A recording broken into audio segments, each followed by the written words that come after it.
Students, welcome to the channel. तो बेटा इसमें हम करेंगे एक्सरसाइज 8.1 का लास्ट क्वेश्चन नंबर 11 जो है ट्रू फॉल्स। इसे हम करेंगे बहुत ही इजी और ट्रिक के साथ। आप हमेशा याद रखोगे। आप करते हैं हमारा इसका first true false. The value of tan a is always less than 1। अब tan a किसके इक्वल होता है? ये हमने ट्रिग्नोमेट्री रेशियो लर्न की हुई है। वो किसके इक्वल होता है? परपेंडिकुलर अपॉन बेस के।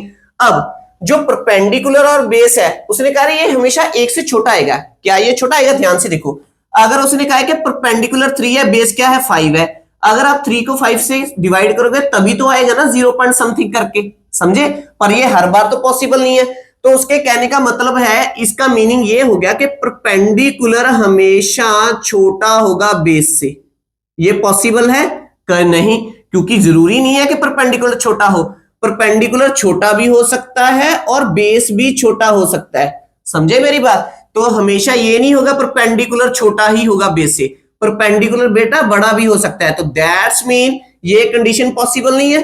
तो ये तो हो ही नहीं सकता। It is not possible for all the time. तो ये हो गया बेटा फॉल्स।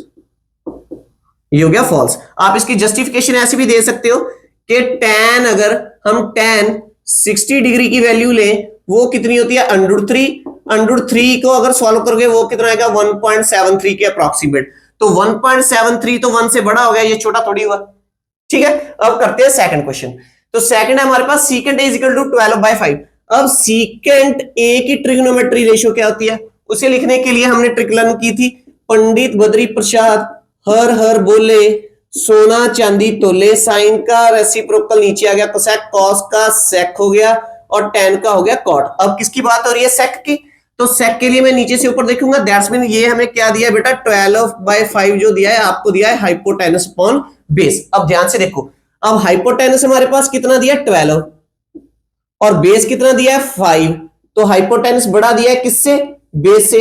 ये तो बिल्कुल एक्यूरेट है। क्यों? क्योंकि जो हाइपोटेनस होती है ये तो लॉन्गेस्ट साइड होती है ना? हमने पढ़ा है ना कि जो हाइपोटेनस होता है ये हमेशा बड़ा होगा किससे? परपेंडिकुलर से भी, बेस से भी। तो दैट्स मीन ये क्या है? बिल्कुल सही है। तो ये हमारा हो गया ट्रू। तो सेकंड हमारी स्टेटमेंट क्या है? ट्रू है। अब चलते हैं थर्ड पे। अब उसने कहा है cos a is the abbreviation, means cos a short form है किसकी? कोसेकेंट ऑफ एंगल a की। क्या ये सही है? ध्यान से देखो बेटा। अब हमने इंट्रोडक्शन पार्ट में इनके फुल नेम किए थे कि साइन का फुल नेम क्या होता है? साइन। कॉस का फुल नेम, अब कॉस का फुल नेम क्या होता है? Cosine of angle a। इसे हम लिखते हैं cos a। तो ध्यान रखो बेटा, ये cos की बात जब होगी उसका मीनिंग होगा कोसाइन, नॉट कोसेकेंट। तो ये क्या हो गया? फॉल्स। क्योंकि जो कोसेकेंट है वो तो खुद एक ट्रिग्नोमेट्री रेशियो है जो रेसिप्रोकल होता है साइन का। अब आओ फोर्थ पे। Cot is the product of cot and a। ये मैंने इंट्रोडक्शन पार्ट में, अगर आपने वीडियो नहीं देखी बेटा वो देख लो, आपके बहुत से डाउट्स क्लियर हो जाएंगे। तो कॉट ए उसने कहा है कि कॉट ए को आप ऐसे लिख सकते हो, cot A is the product of cot and angle A. क्या ये पॉसिबल है? नहीं, हरगिज ये पॉसिबल नहीं है। ठीक है, मैंने आपको बताया था जो कॉट ए है बेटा ये सिंगल है। ठीक है, ये ऐसे मल्टीप्लाई करके नहीं बना हुआ, ये सिंगल एंटिटी है। ये आप याद रखोगे, सिंगल एंटिटी। तो दैट्स मीन ये भी क्या हो गया? फॉल्स।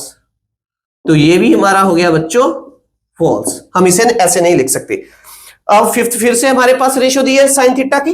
तो जो साइन थीटा है, ध्यान से देखो बेटा, साइन थीटा दिया है हमें 4/3। ये किसके इक्वल होता है? परपेंडिकुलर अपॉन हाइपोटेनस के। तो परपेंडिकुलर आपको कितना दिया है? 4 और हाइपोटेनस कितना दिया है? 3। तो हाइपोटेनस तो कभी भी परपेंडिकुलर से छोटा हो ही नहीं सकता। क्या ये परपेंडिकुलर से छोटा हो सकता है? कभी भी नहीं हो सकता। तो that's mean it is not possible. So that's why हमारा फिफ्थ भी क्या है? फॉल्स है। तो ये थे बेटा हमारे ट्रू फॉल्स जो क्वेश्चन नंबर 11 है। तो हमने ये एक्सरसाइज को कंप्लीट कर चुके हैं हम। अगर आपको कोई भी डाउट है कमेंट बॉक्स में आप मैसेज कीजिए, मैं आपका वो डाउट क्लियर करूंगा। अगर आपको बेटा मेरी टीचिंग का मेथड अच्छा लगता है तो प्लीज मेरी इस वीडियो को लाइक और शेयर कीजिए, मेरे इस चैनल को सब्सक्राइब कीजिए। मिलेंगे नेक्स्ट वीडियो में नेक्स्ट क्वेश्चन और नई एक्सरसाइज के साथ। Thanks for watching, take care and bye bye dear students.